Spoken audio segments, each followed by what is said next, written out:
Welcome, hey man, welcome to Ready Made Fantasy Football. We are back. We're It's back Thursday. in AB. Yeah, we're back. Football's back. We took the week off last week because there was no football, but we got a game tonight we want to talk about. We have a bunch of interesting news going on in the fantasy football's NFL world. Lots to go into, but before we do that, Mike Zimmelman, how we doing today, my friend? What's up, Charlie? I'm doing pretty good, feeling great. Just so glad to take a look at Eagles Giants later tonight. That's going to be just a madness of mediocrity on the field tonight, so that's going to be fun for everybody. Absolutely. I said the two shittiest teams in the country are going to be squaring off tonight to see who's the absolute worst of the worst that we have to offer. And also the Giants and Eagles are playing. So it should be a fun night. We're going to have the debate on one TV. We're going to have the game on the other TV. We're going to be looking for the Giants to – as a Giants fan, obviously, I'd love to see them win. As a football fan, though, I am going to probably think that the Eagles are going to take this one. What do you think about it tonight? How do you see this game going? Yeah, I definitely am liking the Eagles a lot more. I mean, they lost Zach Ertz and Miles Sanders, so that offense is going to lose something. But I got to be honest with you, man. I was impressed with the Eagles last week. I mean, after Ertz and Sanders went down, Wentz almost beat the Ravens. I mean, they came really close in the second half. So I think they're going to carry that momentum over. I'll tell you what, though, and I found this a little strange. But the beginning of that game was an absolute rout. I mean, the Ravens were just crushing them. And it seemed as if the Eagles kind of got back into it a little bit, but every time I turned on that game, or because I have two TVs going at once, I could kind of watch one and then Red Zone on the other.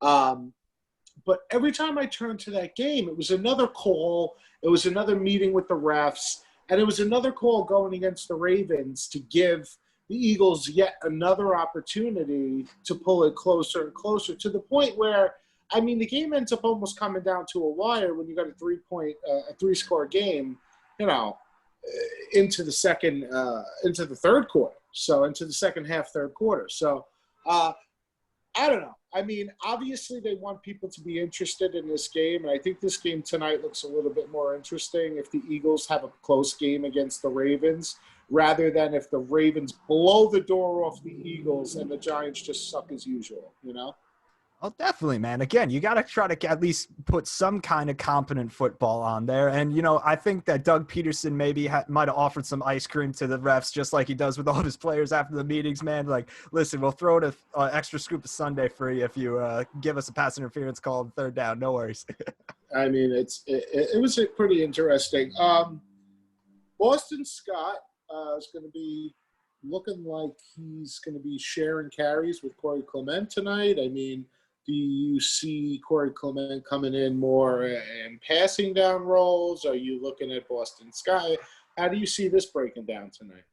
For me personally, with Miles Sanders out, I think they're going to lean a lot more on Boston Scott than Corey Clement. I do like him, but Boston Scott was able to come in and get some pretty productive yards. Let me just take a look at some Boston Scott numbers for the fans in order to get some info going. But I think that right now, one of the biggest benefits for the Eagles is actually getting Deshaun Jackson back. Again, he's not the same Deshaun Jackson as he was, but I think if the Eagles want to try to focus a little bit less on the running game and try to at least open up the field a little bit more, they're going to be looking for Wentz to try to find Deshaun Jackson down the field. So Deshaun Jackson is active tonight. That's right. Deshaun Jackson is active, but Alshon Jeffrey is out for this game, even though a lot of reports were kind of disputing whether or not he would be active for tonight, but Eagles decided to put him on inactive. Well, yeah, I mean, at this stage of the game, he's kind of been sitting around long enough. It's like, give him an extra week if that's what it's going to take. I don't really foresee him having a sizable role seasonally. I think he's more of a DFS play. I approach guys. Okay, I have Alshon in a very deep league because if you own him in anything other than a, 12 to 14 team skank league, you're basically asking for trouble. But he's the kind of guy that if you're going to play him, you play him the week he comes back. You play him one time, you play him the week he comes back, he probably scores 2 touchdowns, and then he's 3 catches for 27 yards for the rest of the season while he plays and probably leaves the game early with an injury. So I have Alshon Jeffrey on a very deep bench, basically for the 1 week that he's going to play, strong and healthy and fresh. Zach Ertz was having a horrible season anyway. I mean, he was heavily targeted, was doing absolutely nothing. Anyone who owns Zach Ertz can tell you that firsthand. Dallas Goedert had went down.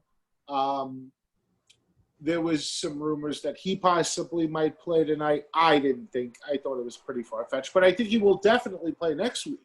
So, as you might have noticed, I went in and swooped up Dallas Goedert in a couple of leagues, knowing that with Ertz out and the amount of, 12 formation they play, it's inevitable that he's going to have some really huge games. And he's a really talented guy, and he avoided surgery. It's a foot fracture. It'll heal. He could get re-injured, sure, but they all could. But I really love these guys who, I love a guy who's injured somewhat seriously, but not structurally. Right. And like the Nick Chubbs of the world. The guy who's just resting and sitting and training, and rehab and just going to come back around the middle of November and just fucking pound, and just pound away. And he's the kind of guy who could be a league winner for you if you could make it to that point. Fast forward, now rewind back to the trade that you and I made a couple of weeks ago. Let's revisit that trade. A couple weeks ago, I had a terrible record. You had, I think we almost might have had the same record. I kind of think you were a game ahead of me. Yeah, I think I was about 2-2 around that, around the time we made that trade. So I think you're right. Yeah, and I've yet to win more than one game. But I looked at that and said to myself, am I really going to miss the playoffs? Because I've never missed the playoffs in my league, in my life, 20 years, okay? And if I can make the playoffs, he's the kind of guy I would want to have on that run because he checks that box for me. So, with that being said, since that trade, I've lost every single game that I've played. The first week it seemed okay. The first week, if I would have had Mike Davis in my lineup, I would have won. Second week, I think it's pretty close to that too. I mean, I lost by not a sizable amount with somebody else who I feel sick about, somebody else who was involved in that trade. So if those of you don't know, me and Mr. Zimmerman over here made a trade a couple weeks ago where I acquired a Mr. DeAndre Swift and one Nick Chubb for one Mr. Mike Davis and a J.K. Dobbins. So we know that the Mike Davis thing is biting me in the ass heavily because I've lost and I could have won with him.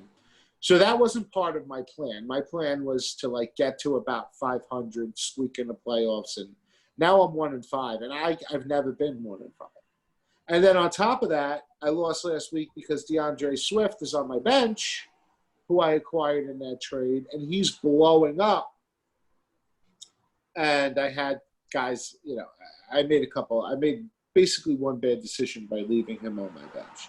And now, come to find out, Ingram, so I get the Swift thing. Oh, at least Swift is looking good. At least now Swift for Chubb. That's not so terrible right now, even though I'm screwed and I lost a bunch of games.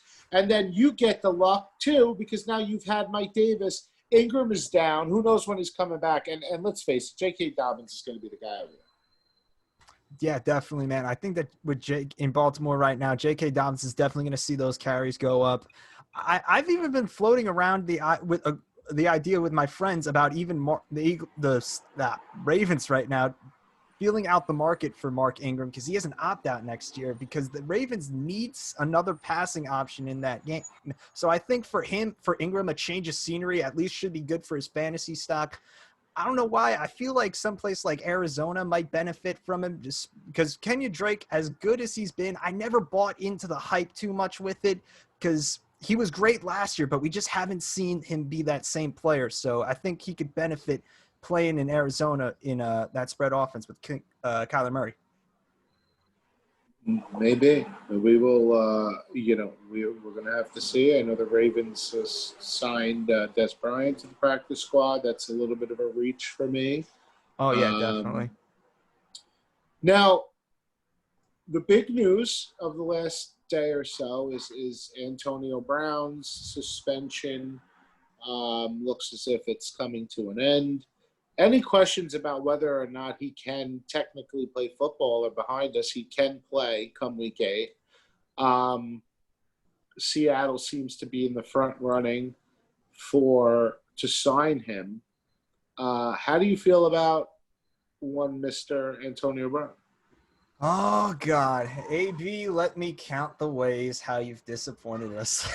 Listen, I think... And I bring him up quick because we're talking about the Ravens needing a receiver, and if you're picking up Des Bryant to sign to your practice squad, I mean, you got Des Bryant going to the Ravens, and you got Antonio Brown going to the Seahawks. How about you reverse that? Put a veteran guy who barely needs to play ever and let him go sign with the Seahawks and bring Antonio Brown to the damn Ravens. Imagine that, playing alongside of his cousin.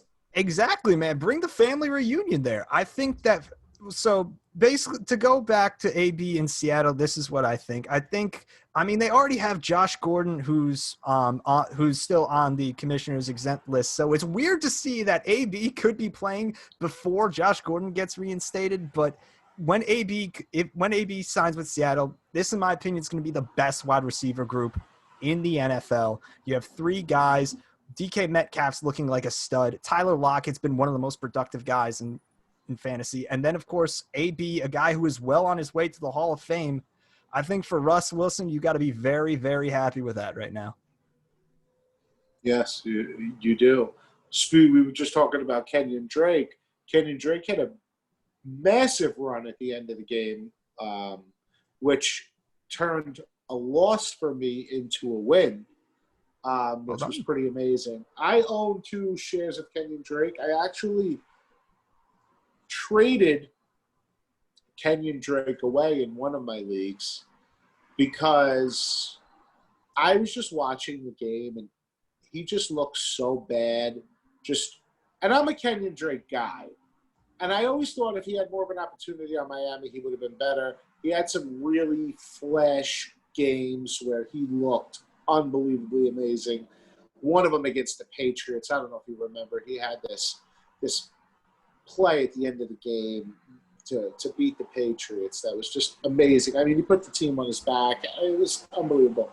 And last year I had him in every single one of my leagues, and he ends up going off towards the end of the season, going over to the Cardinals, getting up.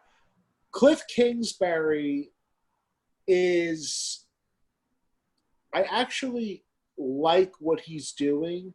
And if I realized what he was doing a little bit earlier, maybe I would have kept Kenyon Drake in the league I traded him. I'll tell you the trade. I traded Kenyon Drake, and I can't even remember the tight end, for Darren Waller and Nick Chubb. Okay? So I end up putting, stashing Nick Chubb on my IR again.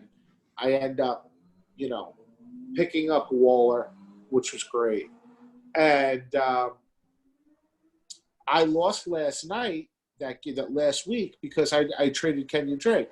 Because at the end of that game, he went off. And the reason why, full circle, Cliff Kingsbury knows Kenyon Drake has got some speed, some athleticism, and some size. But he's a dancer. Kenyon Drake tries to dance so much behind the line, and a lot of coaches don't like that. So Kings is calling these up-the-gut slam, halfback slam type runs just so he has no other option other than to hit the hole. And that looks really ugly for a lot of the game until it finally breaks for a 69-yard touchdown run. And all of a sudden, not that he was having a horrible game as it was. I think he had only about 91 yards or something like that. I remember I was like looking for the bonus in one of my stupid leagues as bonuses. But, he had about 91 yards. But mainly because the Cowboys at that point had given up, and also because they were just kind of playing lax defense and playing back and just kind of letting him run the clock out, And he does get a lot of carries. Chase Edmonds, I could just tell I'm like trying to jump on this Chase Edmonds train, and I have him places, but he's not big enough. Yeah. They don't look at him like a Kenyon Drake type back. And only an injury, and everybody keeps saying he's going to overtake Kenyon Drake. He's going to overtake Kenyon Drake. Yeah, I have stock vested that happens because I feel that the cream rises to the top a lot of the time. Okay? But at the end of the day, he's in the game all the time, Kenyon Drake. They're running him up the gut. He's getting a bunch of carries, and guess what? As bad as everybody's talking crap about how he's playing, he's top 20 running back. He had a touchdown the first week. I think he only had 2 really games where you're just like, ugh. But at the end of the day, would I have done the trade again if I could do it over? I guess, because I'm 3-3 in that league. In our league, giving up Mike Davis again if I had to do that trade again. Listen, knowing what I know you now, want a wide receiver? I'll give you Calvin Ridley. We can work something out. Yeah, you know what it is? Yeah. Here's the problem with this team. There is no problem. Okay? This team, this beautiful team of mine that is 1-5. Okay? The New York Goutfoots. Teddy Bridgewater, okay. I mean, he has some good games, some bad games. Zeke, always solid, even in one of the worst games you'll ever see Zeke play. Last week he had 15 points. Swift, up and coming, feeling good about that. Julio Jones, who I thought was dead. I thought he was a dead man. Blew up for me last week when I thought Ice brought him back to life, baby. Well, I thought he was going to be out with a hamstring and yada, yada, yada. Tyler Boyd, solid. Bobby Tonyan, okay, he's my backup tight end because I got other guys on a bye. Mm-hmm. I got DJ Moore, not the greatest. Damian Harris is whatever. Humphreys a fill-in. But my bench, Jonathan Taylor, Cam Akers, Hollywood Brown, Zach Moss, Gaskin. I picked up Trey Burton, okay, who's a beast. Have you seen this? Like, I liked him on the Bears, whatever, but newsflash, Rivers likes to throw to the damn tight end. Exactly, and man. Mo Alley Cox is where he is, and this guy is beastly. Yeah, I mean, dude, you said it yourself. I really like that Trey Burton's back for Indianapolis. If you're looking for if anybody's looking for emergency tight ends this week, I think you should probably – I mean, again, not this week. Is he available? I don't even think he's going to be available. I don't know. I mean, like a couple leagues that I'm in, he's available. So well, you need to pick him up, man. I know, man. I already put in a waiver claim up for him yesterday. What are you doing? You know who else I picked up? Marcus Johnson from the Colts. Oh, smart, dude. So I'm using my IR spots. So just a couple little tactics for, just strategy-wise. And again, I'm 1-5. I feel I have one of the best teams. I have one of the deepest teams. Okay? Oh, yeah, But I'll tell you a little strategy thing. I took a guy who, I knew was expendable, like Bird, on the Patriots. And I took him, and I said, wow, I've got an IR spot empty. And I've got Bird, and I could drop Bird, and probably nobody will ever pick up Bird again. But I started looking into my little, genie. And, it's kind of crazy because Antonio Brown was not in my crystal ball. I have doubts about how long he plays and if I really want to be involved in that headache. But I probably would have.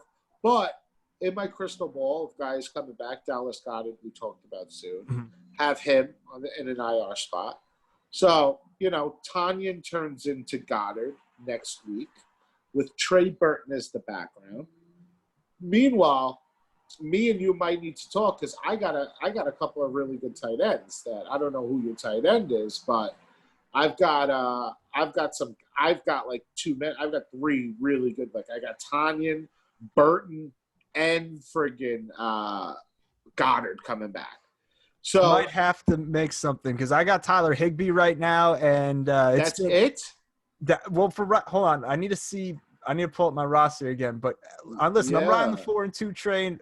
But hold on, if this thing will look. You're 4-2 right now. You got Mixon. You got Wentz, Mixon, Davis, Lockett, Ridley. Solid. Thank you. Marvin Jones. We'll talk about him soon. Slayton tonight. Darius Slayton going up against do you know who's guarding Darius Slayton tonight? That'd be Mr. Darius Slay, baby. My man. Darius worst Slay enemy, bro. He's going to go off. Ton. Who's going to get the better of that advantage? Darius Slayton against Darius Slay. Well, I mean, it's tough, but here's the thing. I gotta go with Darius Slayton. I love Darius Slay, but I think Eagles are gonna pay too much attention to Tate and Evan Ingram. So I think he's gonna try to maybe bust. He'll get one busted coverage for like 40-yard gain. I'm hoping end zone. Probably. Yeah, well, you're starting him, so I know. Listen, I like Slayton.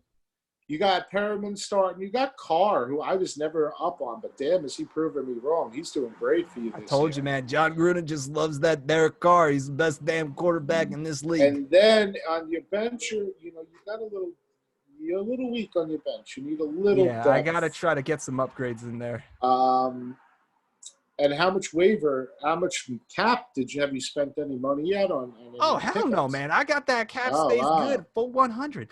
Yeah, but at the same time, man, you got to remember this. Every week you don't spend it, it becomes less and less valuable. That's true. Always remember that. It's not worth as much as it was in week one. Because now that $70 that I paid, I've been getting Mike Davis. Actually, you've been getting the production from my $70, But it's worth a lot more. That money I spent, So, Tyler, I can't because the only backup you have is Irv Smith. Yeah, I drafted a little bit lightly with tight. I wanted to focus more on running backs before what's it called?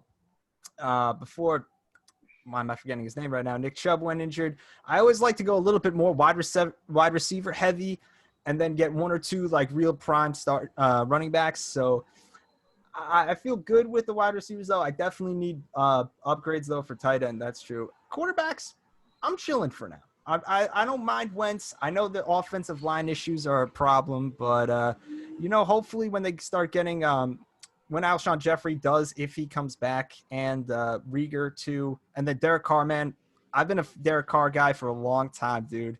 I'm telling you, I love what the Raiders are doing. It sucks that AB went down because I put him in so many leagues. I thought the AB was going to get him yards, but that was my fault.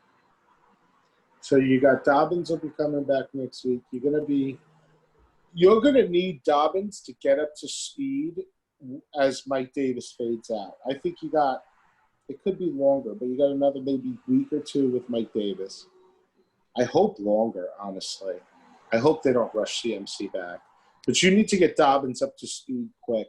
Mm-hmm. Scotty Miller's almost a drop. Brian Hill, one injury to Gurley. You're going to be sitting pretty good there. Benny Snell's got an uphill battle, but I like the talent.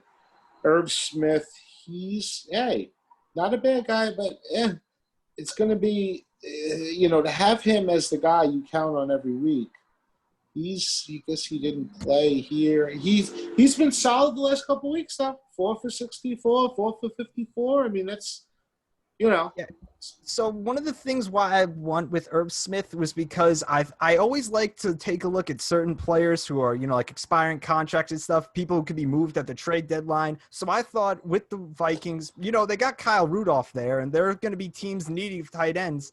They drafted Irv Smith. I thought that Kubiak would want to try to incorporate Smith more. So I thought if they shipped off Rudolph, then there's a boom for production in Irv Smith.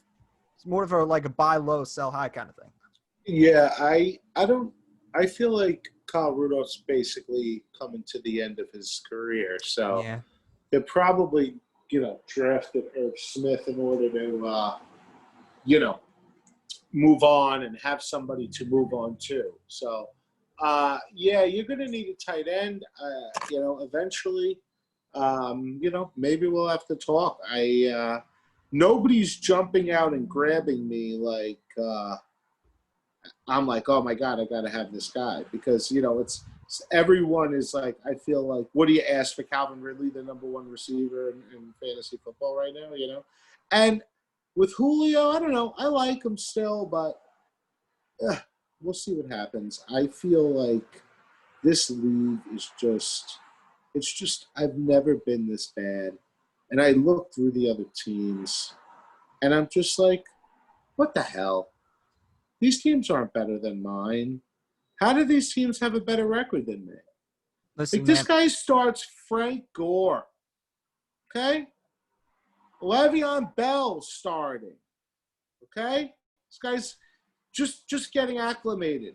Boston Scott's his starter. If Sanders doesn't go down, this guy doesn't even have anyone else. He got lucky. Like a dream that he got that. And he stole Justin Herbert from me because I had to play a quarterback to try to get a win, and I got a loss anyway. Oof. Fat J, Aaron Jones, Ronald Jones. He's doing okay. This is your matchup this week.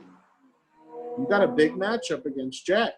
I know. I'm nervous, man. They're 3-3 Jay against 4-2 you. You're projected to lose by 3, which is might as well call it even. Wentz going tonight. Okay, so tonight's a big game for you because you got Wentz and Slayton.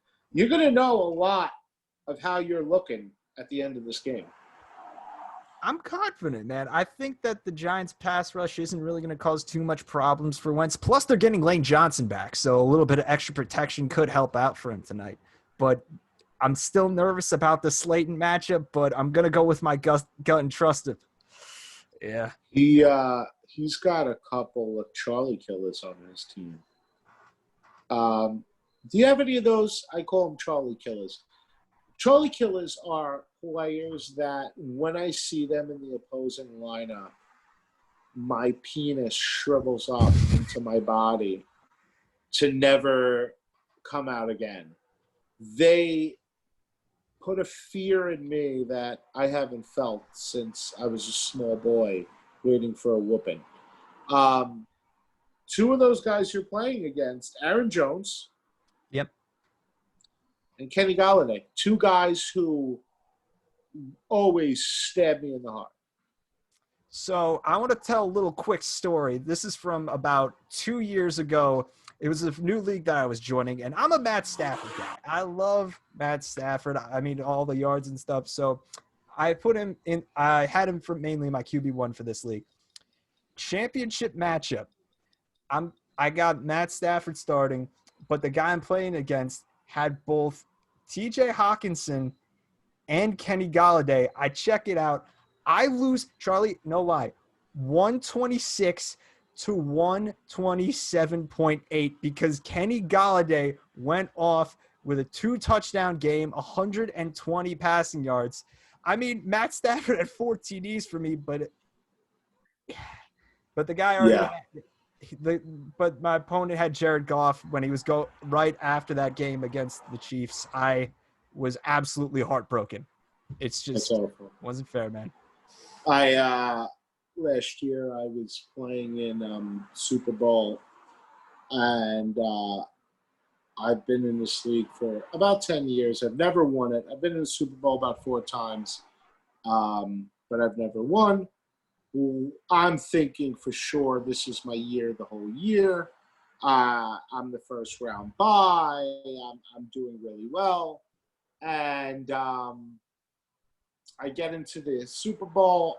Fitzpatrick goes off 5 touchdowns. I'm like, I'm winning this. That was the 1:00 game on Sunday. I'm going berserk. I love Fitzpatrick. He's blowing up for me. I'm like, I finally got this. Sunday comes. Sunday goes. Monday comes. He's got one guy going. And I've got like a 23-point lead. And I have like a defense going or something like that. And me and my girlfriend are laying there, and she had just fallen asleep. And I'm watching, and I look up, and the game's almost over. And they hand the ball to Aaron Jones. And he breaks a 59-yard touchdown run. Dude. To end my Super Bowl. I fell out of the bed. I thrust it up, fell out of the bed. She's like, what's going on? I'm like, fucking Aaron Jones just cost me the Super Bowl. God damn it. She's like, at that time she didn't know like how crazy it was, but ever since then, and just the other day, I mean, the other night, I'm watching and I'm playing Aaron Jones. I'm like, I'm not winning this game. I could stand Aaron Jones in my opponent's lineup if he's playing Sunday at 1:00. Right. But Aaron Jones on a nationally televised game is like all eyes kryptonite. On him, man. He's a different type of beast in prime time. To think that people got him in the mid-second round. And I started thinking to myself, Charles, you're so goddamn stupid, and I'll tell you why. Lay it on me, brother. There's all these guys that I know are capable of tearing me to shreds. Mm-hmm. Okay? Yeah. And I just never have these guys because I've just never been this guy. I can name 3 guys. We talked about 2 already that kill me. The last one, who I've never owned and who always kills me, is Derrick Henry. Oh no, dude. So this last week, I'm helping my friend manage his team. We lost. Hold on, let me just pull it up real quick. Yeah, we got trounced 108 to 93.62, but he had Derrick Henry in his lineup, 40.40 points after that 264 yards against the Texans, man. And that I watched that 90-yard touchdown run and just my heart sank. Like, I love the Titans, but it's just literally brutal. I mean, I gotta figure out, because here's what scares me now. And you know what I should have done? Tell me. I should have thought to myself, there's very little preseason. There's very little what to go off of who's really going to be good. I should have just drafted all the guys that I know kick my ass. Because then I could never lose. Like, if I had I easily could have drafted Derrick Henry and Aaron Jones with picks I've had. I passed on both those guys. I should have just picked all the guys who kicked my ass, because if they sucked, well, then at least they're not kicking my ass. Yeah. You know what I mean? Exactly. But to have these guys that terrorize me and give me night terrors, I mean, I'm so deathly afraid. And you know what blessed me in one of my leagues that I won last year? I'm playing against the Christian McCaffrey, Derrick Henry combo in the Super Bowl. Oh, no. Dude. Spoiler alert, I won. But, yeah, Derrick Henry didn't play. Really? So that was like, wow, thank God, because he had Derrick Henry on his roster, and Derrick Henry didn't end up playing that game. So, and I won that game in a playoff march, and this is one of my most toxic, deadly leagues where everybody is just venom and vile and disgusting. Real scum of the earth. You know, it's just a real, just group of just terrible guys, you know, and winning in a group like that is the ultimate, you know. And I know that if Derrick Henry would have played, I probably would have lost. And when he was sitting, I thank God. But I think about the roster. Listen, I don't mind. First pick, do it over. You want to do it over again, Charlie? First pick, I'll take Derrick Henry. Second pick, Aaron Jones. Third pick, I probably wouldn't take Kenny Golladay, even though he's a killer. But I wouldn't mind. Kenny Golladay, fine. I mean, I took, what's his name, from Denver, who got hurt, Cortland Sutton. Oh, yeah. That one's brutal. Well, I told you about the curse of the third pick. Yeah. Jerick McKinnon, Antonio Brown, and this year Cortland Sutton. So I've got an issue with my third-round picks in this one particular league. It always seems to screw me. But I'm thinking now, in order to reverse it, maybe you just let Nicole make that third-round pick. So this way, it's just a throwaway pick. You don't have to worry about the curse too much. Like, get somebody low down. Right. I need to well, she's very lucky. And we all know that, you know, luck is the residue of design. But the fact that she just has kind of this like blind luck, which I don't really have that so much. I really have the residue of design. But yeah, I think her luck kind of helped me, because let's face it, we all know that everybody's a little superstitious when it comes to fantasy football. Oh, definitely. We all have our little things, and oh, should I do this and should I do that, and like our little rules of like, you know, I'm starting to get into the mindset of do the exact opposite of what you think you should do. Like you look at a matchup and you go, wow, this guy's got a great matchup. And this guy's a better player, but he's got a shitty matchup. Play the better player in the shitty matchup. Exactly. You know what I mean? Like last week, for instance, and thank God this didn't burn me, but I played Alexander Madison over DeAndre Swift, which was a smart play. But I played him over Jonathan Taylor. Oh, I played him over my second-round pick. And I played him over my second-round pick because he has fresh legs. He's getting 100% of what Dalvin Cook is. And as long as the game doesn't get out of control, this should be a great spot for him. Well, the game got out of control. It was a horrible game for him. And I'm having flashbacks of losing that same Super Bowl last year, not only because he had that Aaron Jones run, but because I had also started Mike Boo in that game. Oh, man. So, you know, I've learned my lesson. Like, play your starters. Don't get too cute. And if you see a bad matchup, I almost want to run towards a bad matchup.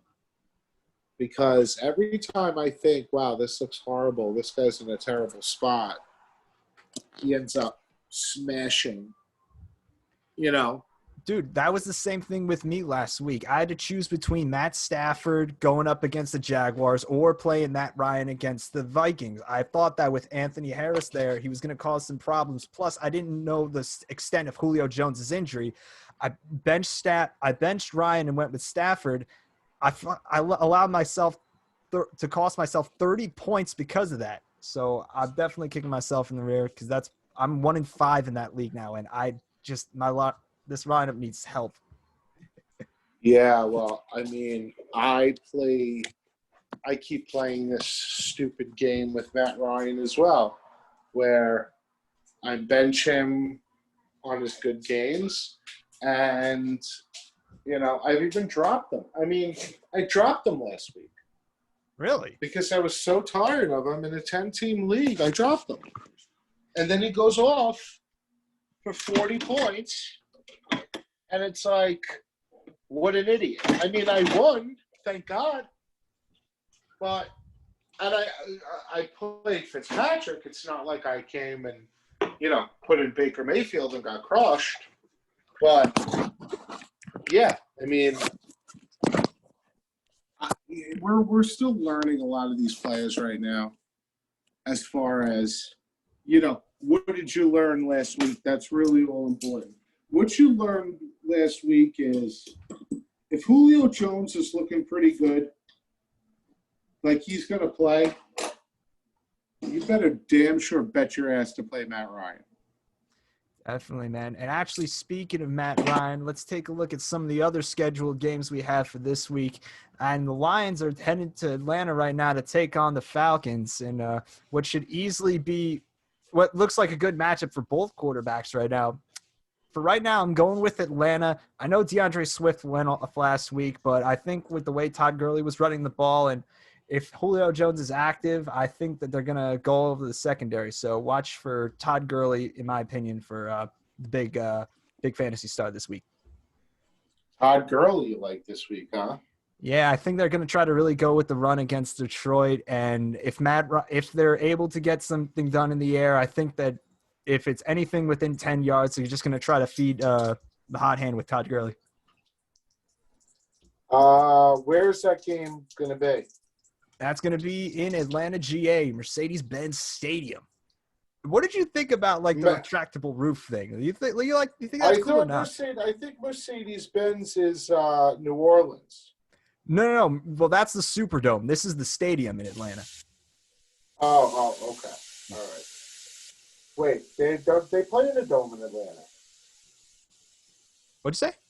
Don't they play in a dome in Atlanta? Well, it's it's more like a stadium only because they have that shifting thing with the roof. Sometimes they open it up and stuff. Got it. Yeah. I gotta think if I'm betting this game. Wow, the Lions. This is the kind of game I stay away from. I guess if I had to go with my gut, I guess the Falcons win this game. 35-24. 35-24, pretty good. I think for right now, I'm going 24-17. I think that maybe the Lions get get something going with DeAndre Swift again, but nothing like we saw last week.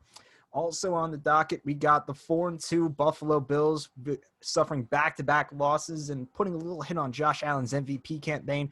But he has a huge bounce-back game against my 0-6 winless New York Jets. I mean, I got to go with Buffalo. I think that Stephon Diggs is going to have a big game against this weak Jets secondary. I'm going to go ahead and agree with you. I think this is a big bounce-back game for Buffalo. I think Diggs has a big game. I think John Brown has a touchdown this week. And I'm going to call something. We'll make a bold prediction. Okay. I want to hear this, man. Lay it on me. Zach Moss, 40-plus yards and a touch. 40-plus yards and a tutty. I mean, Bold prediction. Bro, we're talking bold like a fucking Sharpie highlighter, man. I think that I like Zach Moss, but the touchdown's the only thing hampering me. I think that if it's going to be anything within 5, Josh Allen's just going to run it in. But I hope I'm wrong, man. I like Zach Moss. I think the touchdown, to me, seems like the more likely. To me, that's more of the prediction. I think the 40 yards is more of the bold. Because Devin Singletary is getting the ball between the 20s. That's true. And he's, doing most of his damage. He's not doing it down. The only reason he was getting carries before was because Zach Moss was hurt. That's true. So now Zach Moss is not only back, he's fresh. I don't know if you saw his couple carries last week. He looked very strong. I mean, he took one guy for like 3-4 yards, kept his legs moving. I mean, the guy looked pretty good. He's definitely their goal line back. Oh, yeah, definitely. And Singletary ain't nothing. I got news for you. He sucks. Dude, I'm telling you, I wanted He's Le'Veon not good. to sign He's with not the Bills, that man. great. Imagine how much better it would have been if Le'Veon went to the Bills. Oh, man. But, I mean, I guess he's fast, but I was playing against him last week, and I'm like, this guy sucks. Like, I'm hoping as he gets no points, I'm like, shut him down. And they're shutting him down. He sucks. I'm not really so, when I look at a guy like that who sucks, he's not even the goal line back. And then I'm looking at a rookie that you bring in who's strong, fresh, and in a running offense. I'll tell you what, he could be a league winner. That's kind of crazy, I know, but I wouldn't be shocked if Singletary gets hurt, Moss steps in, absolutely beasts. He's running 67-yard touchdown runs in the snow in December. Mark my words. Put it on tape. What time is it? 8:14, Thursday, October 22nd. Zach Moss will be running a 40-plus yard touchdown run in December. In the snow. The views expressed here on Ready Made Fantasy Football are not that of the podcast. Listen, I like the aggressiveness with it. I mean, I just have my doubts. Hopefully, I'm wrong. But speaking of other matchups, we got a matchup of the former first overall picks yet again. Cleveland 4-2, Bengals 1-4-1. I got Cleveland winning this game, and big performer Austin Hooper. I have him 70 receiving yards, maybe a touchdown if he's lucky. Maybe a touchdown if he's lucky. I am going to actually oh, man. I should definitely take a ride because I'm in a gambling mood. I'm going to take the Bengals. You're going with Bengal Joe, baby. I'm going to take the Bengals. Respect. And I'm going to tell you why.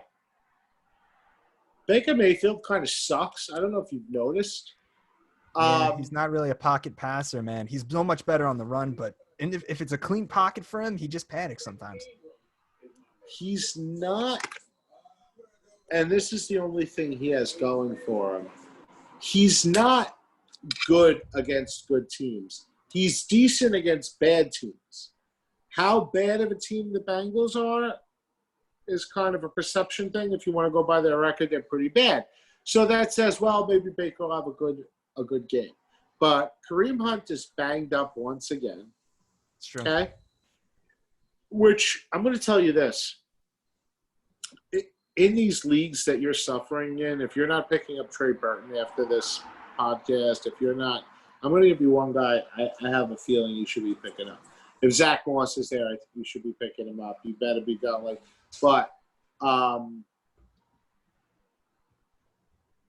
on a second. I just lost my train of thought.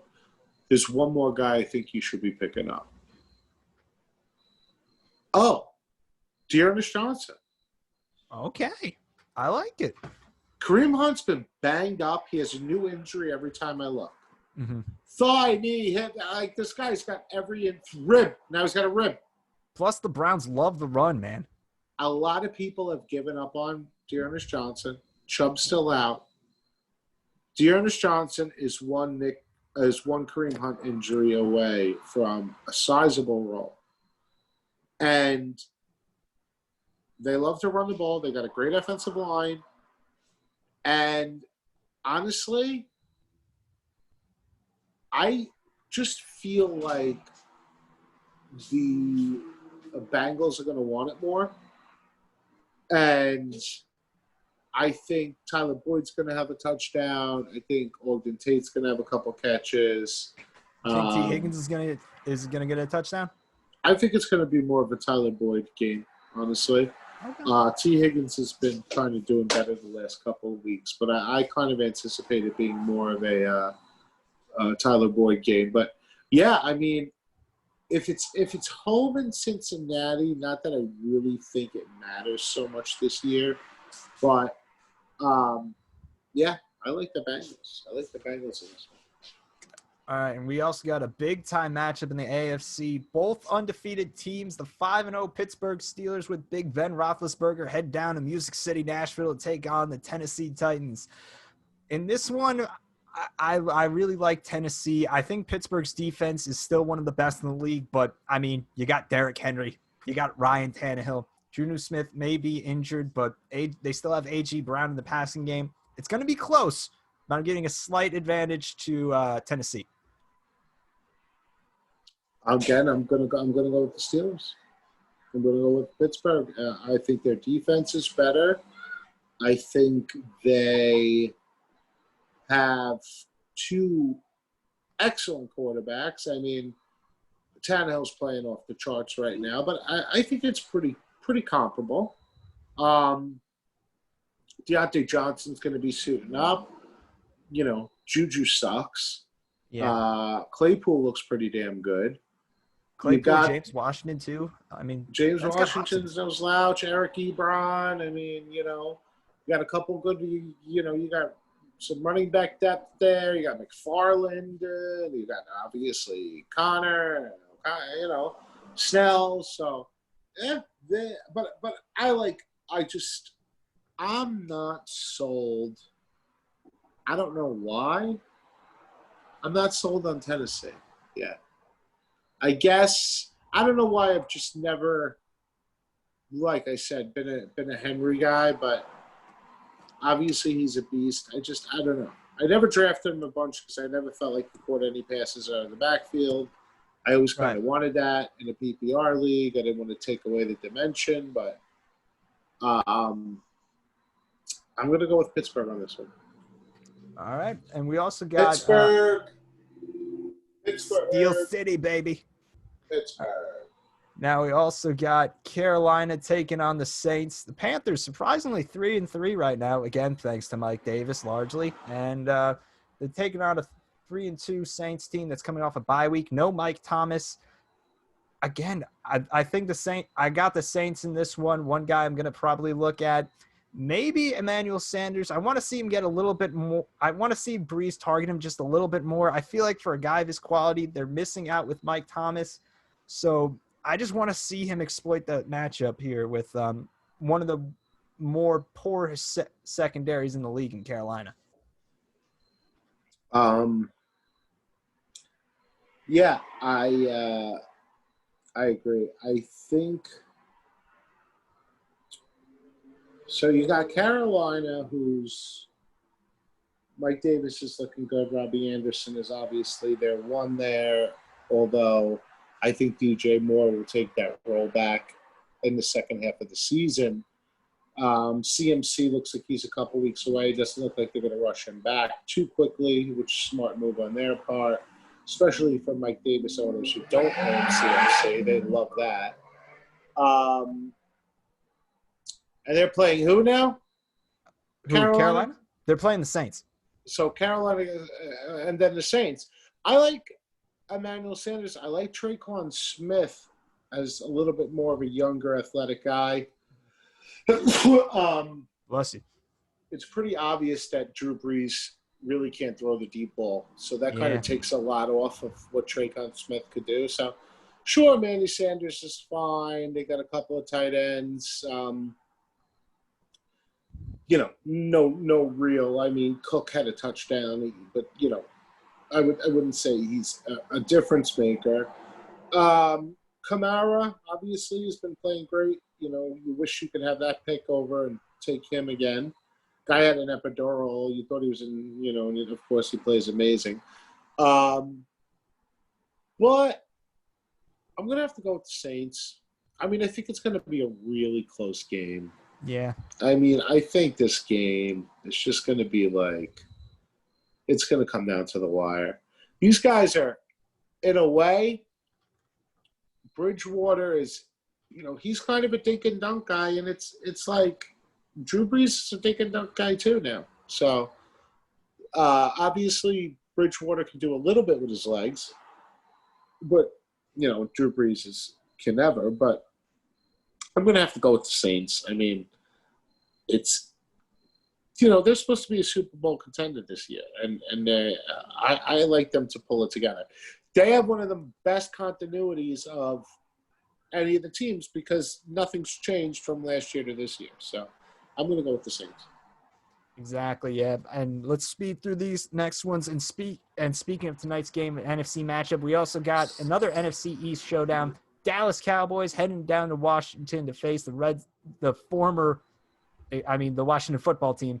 In this one, I like the Cowboys, but one guy I see going off is Terry McLaurin. I think that with Dallas's weakness on defense we saw against the Cardinals, maybe they could sneak out one or two. He could sneak out one or two big plays with open coverage.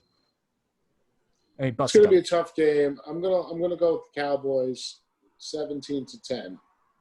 Nice. All right. Another one, Aaron Rodgers and the Packers are trying to bounce back after their loss against the Buccaneers. They take on the 1-5 Houston Texans.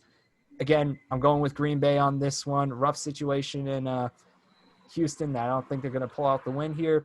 One guy I do think should have a pretty nice game is Will Fuller for Houston.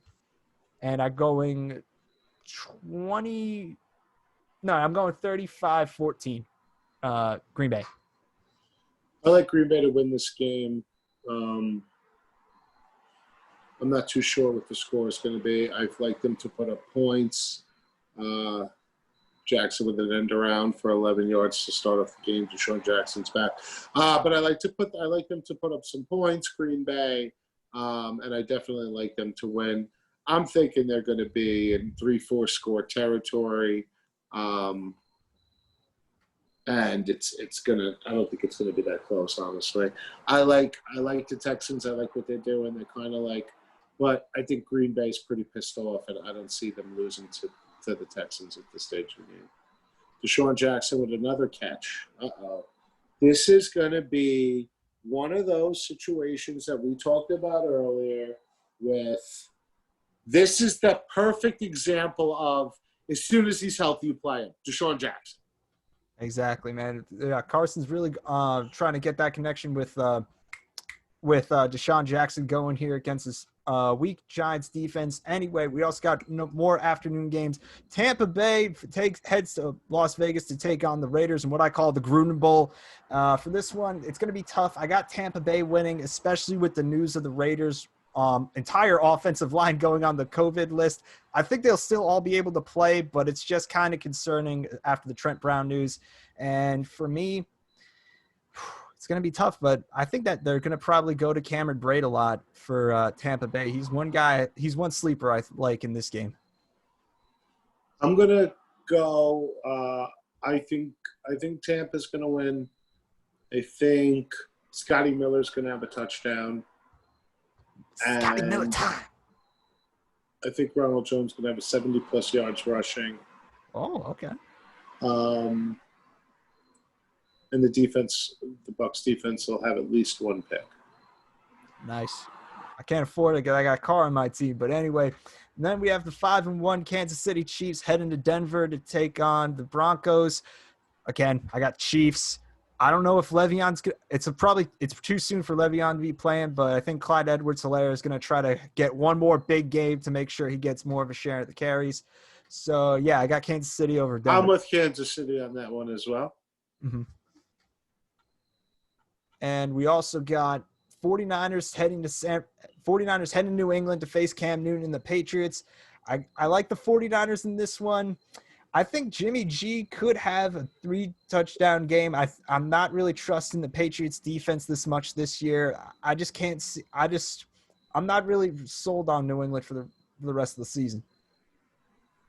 I think New England's going to win this one. I like them to bounce back. I like Cam to kind of go back to the way that we kind of saw him a little earlier on in the season before this whole COVID thing happened. All right. And another one we got Jacksonville heading to Los Angeles to take on the Chargers. I like the Chargers in this one. One guy I think could have a pretty good game is Mike Williams, wide receiver. Pretty solid guy. Justin Herbert likes to throw it deep, so hopefully he can get one or two. He can find the end zone pretty early. It's Chargers against who now? Jacksonville, and it's in Los Angeles. Chargers. Chargers got this. Justin Herbert scores 3 touchdowns, 3 passing touchdowns. Mike Davis won. Keenan Allen won. And I think their defense is going to be back this week, so I wouldn't be surprised if they get a touchdown on defense. Nice, nice. And we got Sunday Night Football, the undefeated Seattle Seahawks with MVP candidate Russell Wilson. They take on the Arizona Cardinals. I got Seattle in this one. And one guy I really like for this matchup, especially for with Chandler Jones out, I think if Chris Carson's back, then I think that he could have a pretty nice game against the Cardinals defensive line. Yeah, I'm going to go with the Seahawks on this one, too. I just think a little bit overpowering. I like Murray. I think this game is going to be equaling up to possibly 80 points between the two teams. I like Kyler Murray to have at least a rushing touchdown. Christian Kirk probably gets another touchdown. I think DeAndre Hopkins is going to be a lot more involved. I don't know if he'll have a touch, but I think he's going to at least have 8 carries, 125 yards, something like that. Kenyon Drake won't score. Chase Edmonds will. I like Metcalf to have a touchdown. I like Lockett to have a touchdown. I like Chris Carson to have 2 touchdowns. So I think it's going to be a really high-scoring game. I think if you have shares in that game, you're going to have a lot of points being scored. You're going to be pretty happy. And I think just as a football fan, it's going to be a really entertaining, fun game to watch. Nice, nice. And on Monday Night Football, we got the 5-1 Chicago Bears taking on the 4-2 Los Angeles Rams in California. This game's a little bit close to call for me because, I mean, who would have expected Chicago to be 5-1 at this point in the season? The offense seems to be running well with Nick Foles, but I got the Rams in this one. I think Jared Goff has 2 passing touchdowns, maybe a pick. We're going 275 passing yards at the least. And for the Bears, I think Allen Robinson's going to get at least 1 touchdown. Nick Foles maybe just under 200 yards, 1 passing touchdown and 2 interceptions. And David Montgomery for Chicago, I think maybe 50 rushing yards. Probably not a touchdown, though. I'm going to go against what everybody is going to think is going to be the logical approach. And I think against a tough Bears defense, he's going to go off. I think Goff's going to have 300-plus yards. I think Tyler Higbee is actually going to get in the end zone this week. I think Cam Akers will have at least 10 carries. What about my guy, Robert Woods? What do you think for him? I like Robert Woods to have 5 catches for 78 yards. I've been impressed that the Rams have been trying to get Robert Woods a little bit more involved. And two rushes. Yeah, yeah. Yeah, 2 rushes for 17 yards. Yeah. So I like watching the Rams. I have Goff in one of my leagues, and he was an absolute steal. He's putting up some pretty decent numbers. So I look forward to that game. I really look forward to hopefully Cam Akers kind of eventually emerging as the guy over there. But we're going to have to wait and see on that. So, with that being said, it's looking like this game is well in. We're ran a little bit over on time, but we had a lot of information to get to, and I think we got to it. Did a good job of it. Oh, yeah. I'm 2 beers deep. What about, this is why I'm the here professional. he is, Rodgers. I know a dude who picked him up. They love to throw to the tight end, and who is it? Rodgers. No touchdown. Richard Rodgers, baby. Only because this guy made an amazing. So who's in on the goal line? Boston Scott. We'll do this last play, and we'll wrap up the show right here. 2-yard line. Wentz is going to go. Boston Scott to his left. Oh, no way. Boston Scott, yep. And it's going to be a rushing touchdown for Mr. Wentz, which is good for you because you just got 6 points instead of 4. So Zimmerman is looking up. Let's see the score. Carson Wentz, baby. Philly in the house. You just scored 4 instead of 6. I mean, 6 instead of 4. Fat Jay's going to be pissed. Fat Jay, I'm sorry, brother. I had to do it to you. I need that win, baby. Fat Jay's going to be pissed. Let's see. 8.2 to nothing. Pretty good start. And now you're projected to win, my friend. 133.7 to 131.4. So Fat Jay is going to have an uphill battle against him. And he's not even playing a quarterback this week. He just sat Rivers. He won't drop Rivers. See, I'm stupid. I should have just sat Herbert, but I thought I really needed a win. So, we'll talk about it on the next show. All right, ladies and gentlemen, thanks for listening. We'll see you back here next week on Thursday.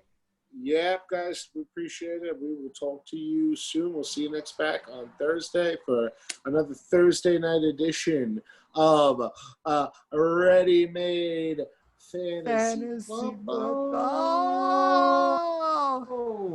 Love it. Take us out. All right, ladies and gentlemen, that's it for us. See you next Thursday. Later. Later.